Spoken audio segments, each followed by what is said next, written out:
Okay, we're going to go out and take a garden video, and Amy wants to go too.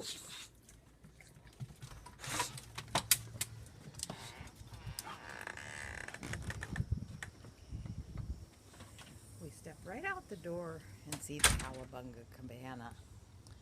Then I have some pots on the side of the thing, and I've got to admit to being very, very bad on the watering lately, so things aren't looking great. Except that little begonia over here. He's liking what the rain and the spot he's in does for him. But the hibiscus are at their peak and going quite well. And here's straight out the gate from the backyard. We have a new addition to our yard, and hopefully I can get up here and you can see it. The tree kind of hides the tree though. It's a metal tree. We'll try to get it from the other angle, but we saw this tree last year and wanted to get it at the festival we went to last fall, but then weren't in a place where we could at that point, so we got to the place where we decided to go get it. And so now in the center of the compass garden is a metal sculpture tree with a couple of birdhouses hanging on it, and you know, it came with the big metal house out front. Out there's the street islands. I redid those a couple weeks ago, and the sedum's taking off, and the mums, it did rain last night, so things are a little beat up. This is all under the pine tree in the front yard.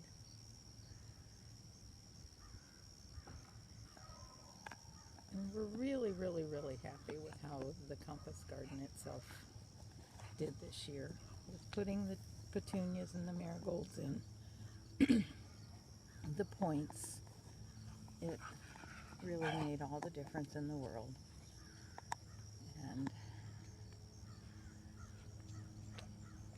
we just, you know, I've had to spend a couple hours out here weeding, but overall it's been pretty good.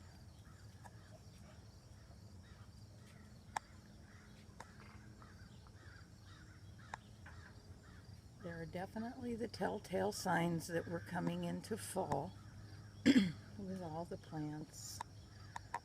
We have this line of moss roses and one petunia that sprouted themselves all along the fence, and I left them because those are happy things.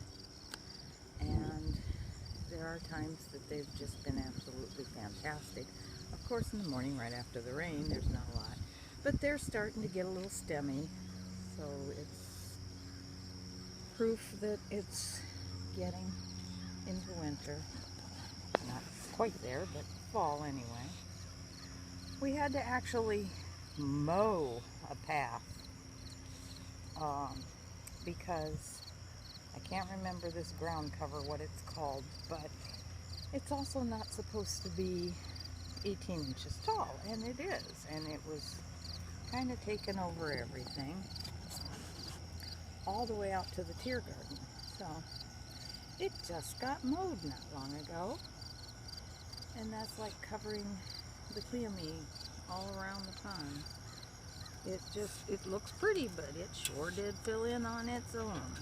And now I just let Amy into the yard, and of course she's got to go bunny hunting.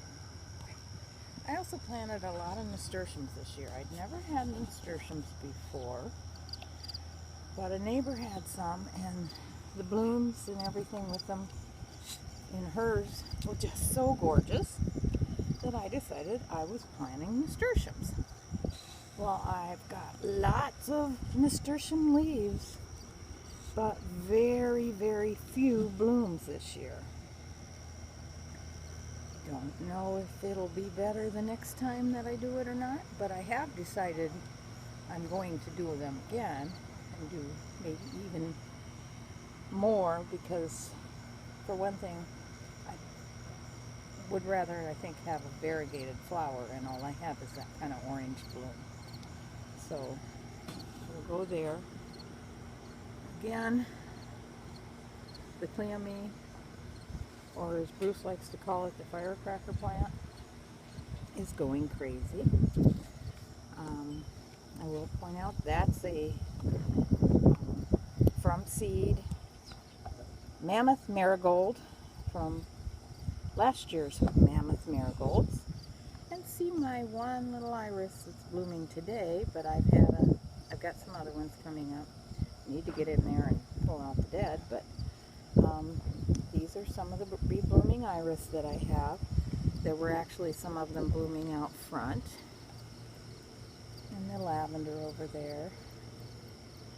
And the snapdragons. But things are, like I said, starting to get a little stemmy. I didn't ever get quite the pops of color that I wanted in the tier garden.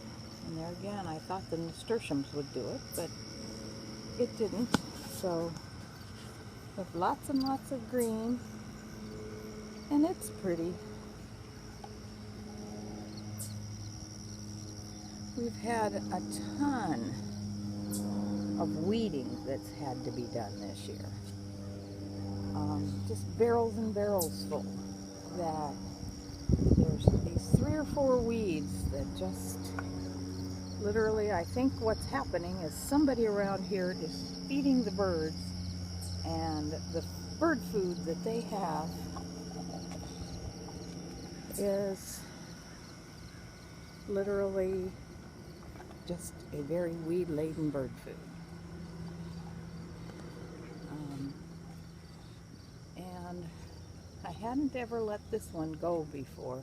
I actually have a clematis in there that does quite well and bloomed well earlier, but then this passion vine really took off over here this year, and I let it go.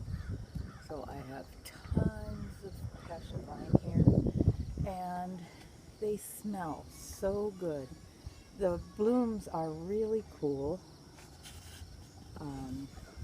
Let's see, one right in here that's, you can sort of see, they're like little alien blooms. But they do hide in there, and you can see a lot of spent blooms, but not too many out, but they just smell wonderful. So, this concludes the tour.